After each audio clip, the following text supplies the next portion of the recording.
ലേവ്യ പുസ്തകം അധ്യായം 27. ദൈവമേ, നിന്റെ വേദപ്രമാണത്തിൽ അടങ്ങിയിരിക്കുന്ന അത്ഭുത കാര്യങ്ങളെ കാണുവാൻ എൻ്റെ ഉൾക്കണ്ണുകളെ പ്രകാശിപ്പിക്കണമേ. ആമേൻ.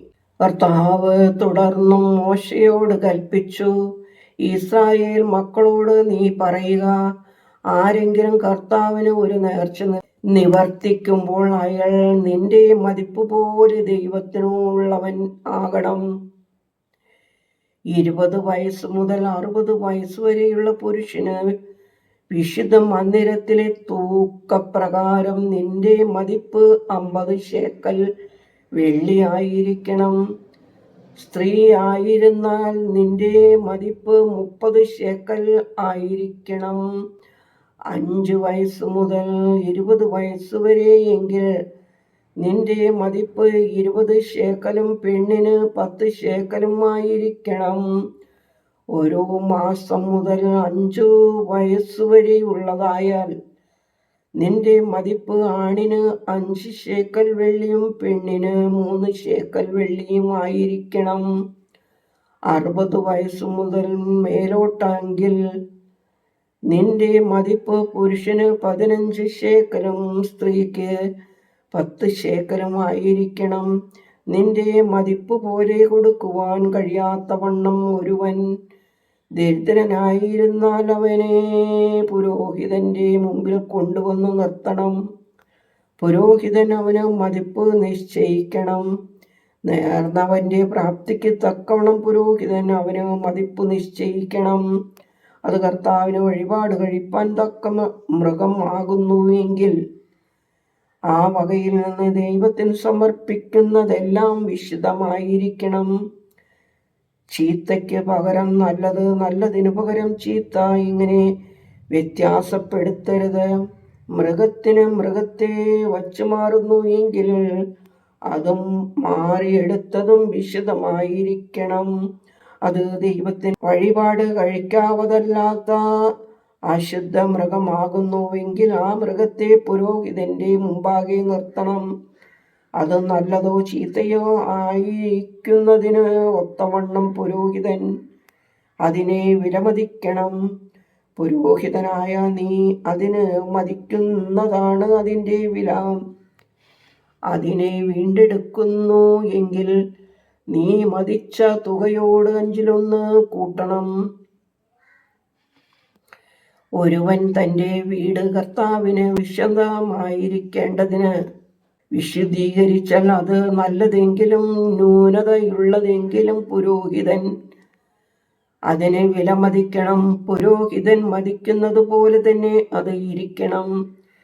തൻ്റെ വീട് വിശുദ്ധീകരിച്ചവൻ അത് വീണ്ടെടുക്കുന്നുവെങ്കിൽ അവൻ നിന്റെ മതിപ്പ് വിലയുടെ 5-1 അതിനോട് കൂട്ടണം.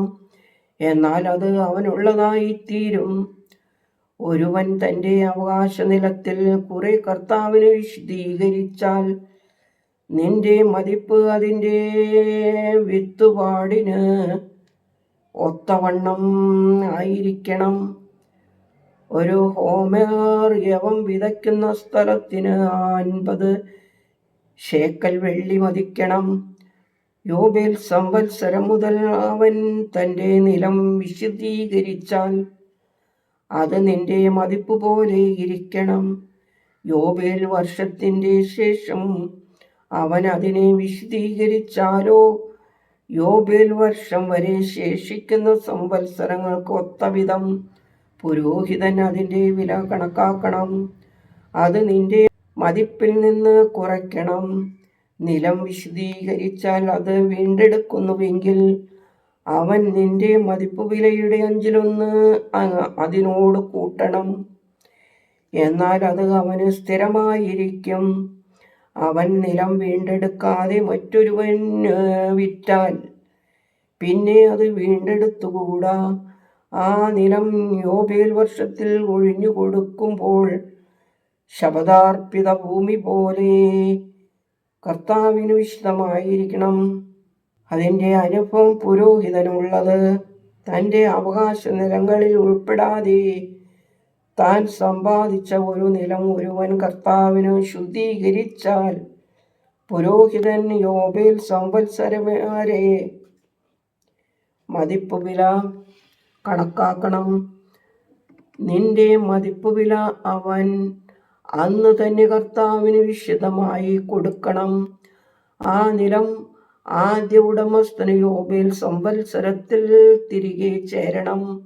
നിന്റെ മതിപ്പ് ശേക്കലിന് 20 ഗേര വച്ച് വിശുദ്ധ മന്ദിരത്തിലെ തൂക്കപ്രകാരമായിരിക്കണം. കടിഞ്ഞൂൽ പിറവിയാൽ കർത്താവിനുള്ള മൃഗത്തെ മാത്രം ആരും വിശുദ്ധീകരിക്കരുത്. മാടായാലും ആടായാലും അത് കർത്താവിനുള്ളതാകുന്നവല്ലോ. അത് അശുദ്ധമായിരുന്നുവെങ്കിൽ മതിപ്പുവിലയും അതിൻ്റെ 1/5 കൂടെ കൊടുത്ത് അതിനെ വീണ്ടെടുക്കണം. വീണ്ടെടുക്കുന്നില്ലെങ്കിൽ നിന്റെ മതിപ്പുവിലയ്ക്ക് അതിനെ വിൽക്കണം. ഒരുവൻ തനിക്കുള്ള ആൾ, മൃഗം, അവകാശനിലം മുതലായി കർത്താവിന് കൊടുക്കുന്ന യാതൊരു ശപഥാർപ്പിതവും വിൽക്കുകയോ വീണ്ടെടുക്കുകയോ ചെയ്തുകൂടാ. ശപഥാർപ്പിതം എല്ലാം കർത്താവിന് അതിവിശുദ്ധമാകുന്നു. മനുഷ്യവർഗത്തിൽ നിന്ന് ശപഥാർപ്പിതമായി കൊടുക്കുന്ന ഒന്നിനെയും വീണ്ടെടുക്കാതെ കൊന്നുകളയണം. നിലത്തിലെ വിത്തിലും വൃക്ഷഫലത്തിലും ദേശത്തിലെ ദശാംശമൊക്കെയും കർത്താവിനുള്ളതാകുന്നു. അത് കർത്താവിന് വിശുദ്ധം. ആരെങ്കിലും തൻ്റെ ദശാംശത്തിൽ കുറെ വീണ്ടെടുക്കുന്നു എങ്കിൽ അതിനോട് 1/5 കൂടെ ചേർത്ത് കൊടുക്കണം. മാടാകട്ടെ ആടാകട്ടെ മേയിക്കപ്പെടുന്ന എല്ലാറ്റിനും 1/10 കർത്താവിന് വിശുദ്ധമായിരിക്കണം. അത് നല്ലതോ ചീത്തയോ എന്ന് ശോധന ചെയ്യരുത്. വച്ചുമാറുകയും അരുത്. വച്ചുമാറുന്നു എങ്കിൽ അത് വച്ചുമാറിയതും വിശുദ്ധമായിരിക്കണം. അവയെ വീണ്ടെടുത്തുകൂടാ. ഇസ്രായേൽ മക്കൾക്ക് വേണ്ടി കർത്താവ് സീനായി പർവ്വതത്തിൽ വച്ച് മോശയോട് ഇവ കൽപ്പിച്ചു. ദൈവമേ, സ്തുതി നിനക്ക് യോഗ്യമാകുന്നു. പാർക്കുമോർ.